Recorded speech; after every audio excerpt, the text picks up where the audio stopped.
que bom ter a sua companhia nesta quarta-feira e hoje a gente está falando sobre a nossa postura. A má postura causada pelo hábito de ficar muito tempo com a cabeça baixa tem prejudicado a coluna de muita gente. É o que os especialistas chamam de síndrome de pescoço de texto. No primeiro bloco, você acompanhou comigo, eu estava aqui com o Dr. Vitor Hugo Nunes, que é ortopedista, e agora eu estou recebendo o fisioterapeuta, o Fábio Rezende, que vem nos ajudar nessa conversa para que a gente possa melhorar a nossa vida. Fábio, obrigada, viu, por também ter atendido ao nosso... Bom dia, Mônica. Obrigado a todos que estão nos assistindo aqui. E realmente é isso, né? É uma síndrome atual, né? Muito comum em toda a sociedade. Hoje todos têm acesso, né, a um smartphone, um celular, um tablet, né? Então cabe a nós aqui essas orientações básicas, né? Para que se mantenha a boa qualidade de vida e sem dor. Exatamente. Aliás, nós fizemos uma enquete, que eu quero que vocês acompanhem comigo. Sim. A gente foi lá nas nossas redes sociais e pedimos para que você comentasse justamente se você está sentindo dores. E nós temos ali, vou pedir o pessoal para... Olha, 91% das pessoas que participaram conosco dizem que sim, sentem muitas dores no pescoço. Obrigada pela sua participação. Isso mostra 330 votos. Obrigada pela sua participação, tá? Então a gente percebe aí que as pessoas, acenderam a luz amarela. O doutor Vitor falou sobre essa questão dos caminhos que a gente tem para o tratamento. Como que a fisioterapia, e ele bem reforçou, é aliada nesse tratamento? Sim, a fisioterapia ela recebe esse paciente após uma abordagem médica completa, uma avaliação física, né? Sendo assim, cabe a nós, nesta avaliação também, perguntar qual que é o nível de dor que esse paciente apresenta, né? Então, primeiramente, a nossa abordagem é uma abordagem analgésica para retirar essa dor. Quando esse paciente ele reduz essa dor, ele nos permite uma abordagem de exercícios físicos, né? De alongamento e de fortalecimento também. Né? Então, sempre a gente, nessa avaliação, a gente vai investigar também os níveis de estresse, né, profissional que esse paciente sofre, qual que é a conduta dele, né, com esse aparelho de celular ao longo do dia. Será que ele fica 40 minutos, 4 horas ou 8 horas diante desse aparelho? Então, cabe a nós também essas orientações, né, primárias de posicionamento do corpo e posicionamento também do aparelho. Eu vou pedir, então, a ajuda de vocês dois aqui, porque a gente usa isso, né, doutor Vitor? É um material de trabalho. Eu, por exemplo, trabalho no celular. Isso. O que você recomenda na hora da gente usar o tablet, certo, o celular? Como é que é a postura correta? Tá. Primeiramente, Mônica, eu pediria para que você sentasse um pouquinho melhor, buscando apoiar sempre a coluna, né? Como o doutor bem explicou no bloco anterior, esse posicionamento da cervical aqui, do nosso pescoço, ele tem que buscar o quê? Uma centralização, uma posição neutra, né? A gente sabe que é difícil a gente se manter por um longo período nessa posição, mas essa é uma posição nossa biológica, né? Essa posição do pescoço fletido, inclinado à frente, já seria o quê? A busca de uma posição patológica, né? A dor virá, porque a nossa estrutura física, ela não foi formada para ficar nessa constante flexão, né? O doutor bem explicou a quantidade de carga que a gente vai exercer nessa articulação do pescoço, né? Por alguns minutos a gente pode suportar, mas a longo prazo vai trazer, né, enormes fatores aí deletérios. Né? Eu orientaria também o apoio dos cotovelos. Caso você esteja trabalhando sobre uma mesa, observe, né, apoiar o cotovelo sobre essa mesa para que faça uso, né, desse aparelho eletrônico. Os olhos têm que ficar na altura. Isso, buscar essa centralização aqui. Outra orientação também importante para quem que trabalha com vídeos, né, está constantemente em videoconferência no trabalho, buscar um suporte auxiliar, né, para deixar o aparelho no suporte, né, não utilizar os membros aqui, né, porque os braços, né, eles são mantidos por força muscular. Uma hora esse músculo cansa, uma hora esse músculo fadiga e vai gerar um estresse o quê? Ligamentar, articular, né? E isso pode acarretar, né, pioras nesse quadro, né? O que é uma dor leve hoje, amanhã pode se tornar uma dor crônica, né? Tendo uma abordagem, né, bem complexa da medicina.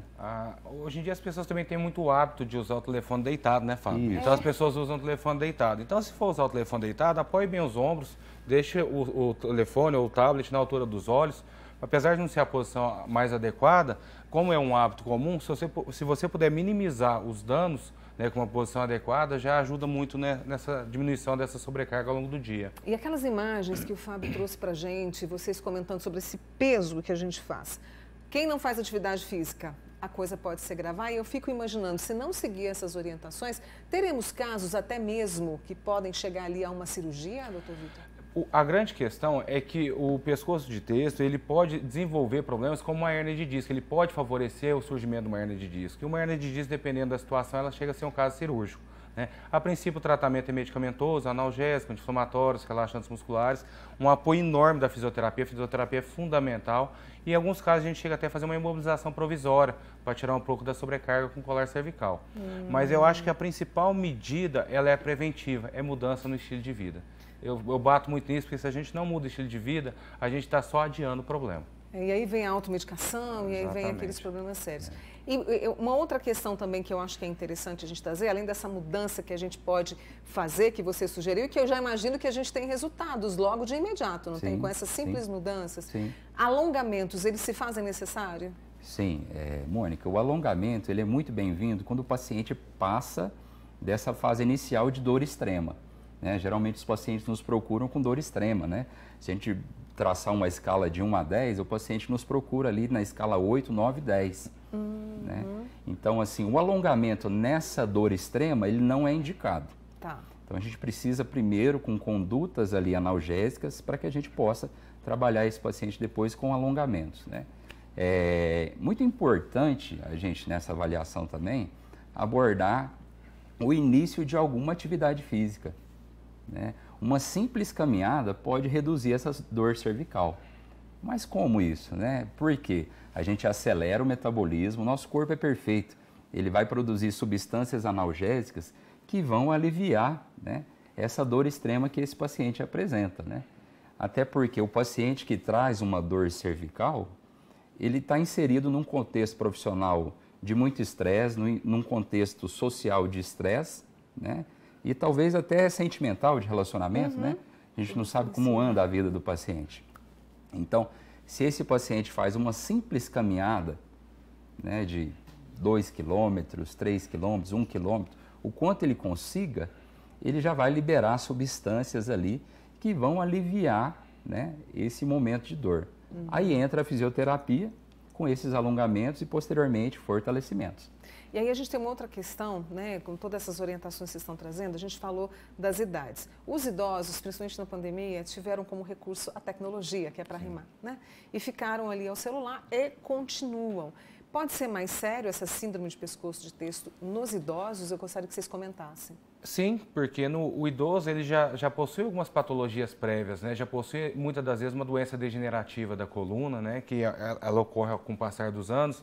E essa sobrecarga, ela pode, né, se somar junto à doença degenerativa e causar um impacto muito maior que num paciente jovem, sadio, rígido, que não tem doença prévia nenhuma. Então, com certeza, sim, esses fatores se somam. Você pode mostrar um pouquinho do alongamento que a gente pode fazer? Posso te utilizar como paciente? Estou aqui à disposição. Pode chegar um pouquinho para trás? Para trás? Sim. Muito bem. Enquanto isso, se você quiser mandar uma pergunta, fique à vontade. Alongamento é importantíssimo, não é? A nossa abordagem aqui seria na cervical, né? Então, vamos pedir para esse paciente, ó. Poderia fazer até o autoalongamento, ó, Mônica. Ó, segura aqui, ó.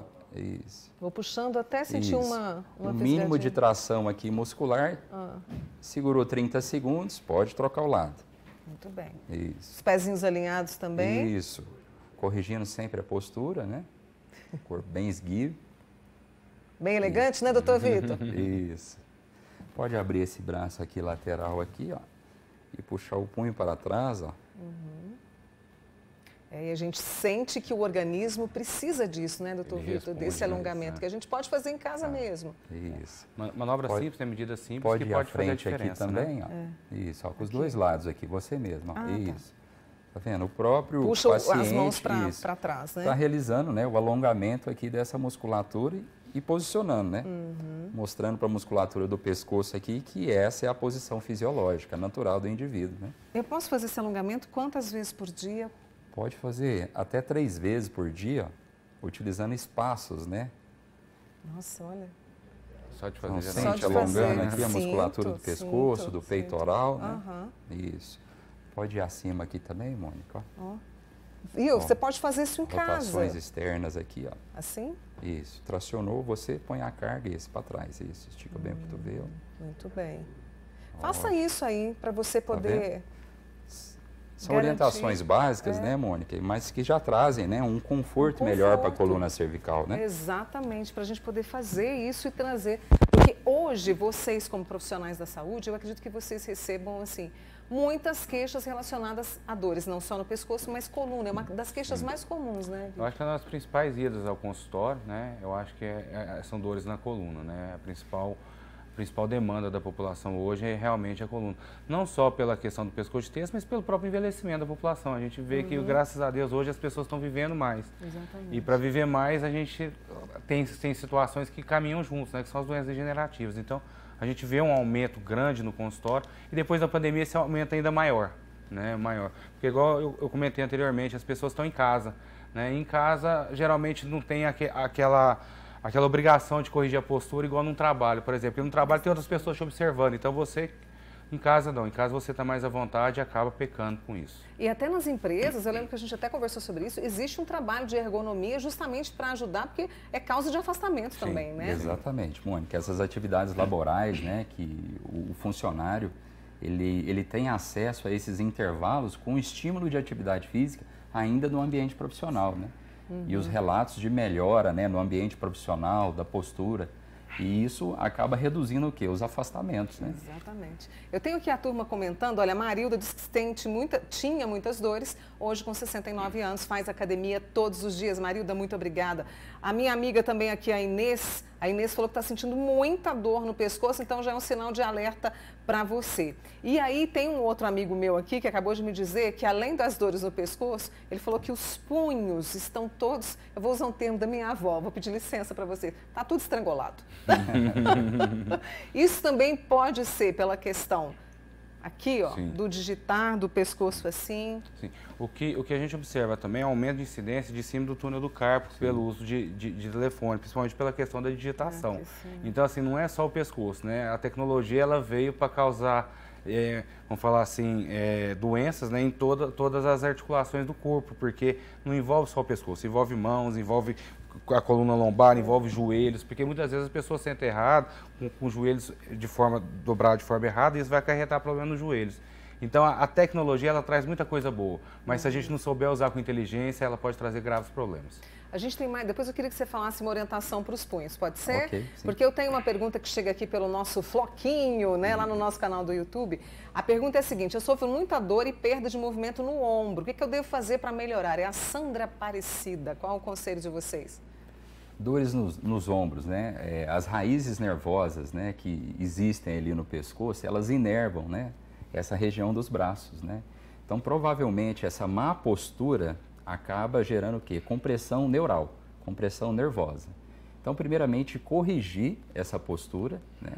Secundariamente, fortalecer e haverá, né, uma redução significativa aí nessa dor, né, nos ombros. Com certeza, é isso, né? E se persistir o quadro doloroso, né, procurar um tratamento especializado para realizar exames, para ver se realmente é só a questão neural ou se tem alguma coisa envolvida. Mas, a princípio, a mudança de postura é fundamental para a gente poder fazer um diagnóstico diferencial, vamos dizer assim. E para os punhos, o que a gente pode fazer para melhorar esse estrangulamento? Esse estrangulamento, né? Termo engraçado esse. Mas é exatamente isso, né, Mônica? Comportamento, né? Será que esse estímulo que está sendo dado ao punho aqui está de acordo com o condicionamento do punho? Entendo. Né? Será que a gente vai para uma maratona sem, né, um fortalecimento prévio, uma preparação prévia? Então, no punho aqui, a gente acaba tendo uma maratona, né, de 8 horas de estímulo, né? Exatamente. Então, o trabalho no pilates, na musculação, né, no yoga, né, diferentes atividades de fortalecimento e condicionamento podem reduzir essa dor no punho. Se me permite também, Mônica, um comentário extremamente importante que a ciência hoje nos traz, é a correlação das dores, dos processos inflamatórios com a ingesta alimentar. Então, pacientes com dor cervical que realizam uso excessivo de carboidratos, que na primeira quebra eles se tornam açúcares, tem um relato de dor superior. Então, pacientes que não ingerem tanto carboidrato têm relato de menor dor. Muito bem, olha só. Então, durante a avaliação, a gente deve perguntar como que está sendo essa alimentação do paciente, né? E eu vou contar sempre com vocês aqui comigo para a gente orientar, né, esses nossos amigos e amigas que estão assistindo aqui ao Manhã Total. A Dora mandando um abraço para vocês. Ela que faz crochê precisa ficar atenta também, né? A postura e as pausas, né? Sim, com certeza. Olha, obrigada a vocês dois, doutor prazer. Vitor Hugo Nunes, que é ortopedista, Fábio Rezende, que é fisioterapeuta. Muito obrigada. Eu agradeço. E contem sempre comigo, tá? Bom dia. Agradeço. dia. Bom dia. Boa semana, viu? Obrigado.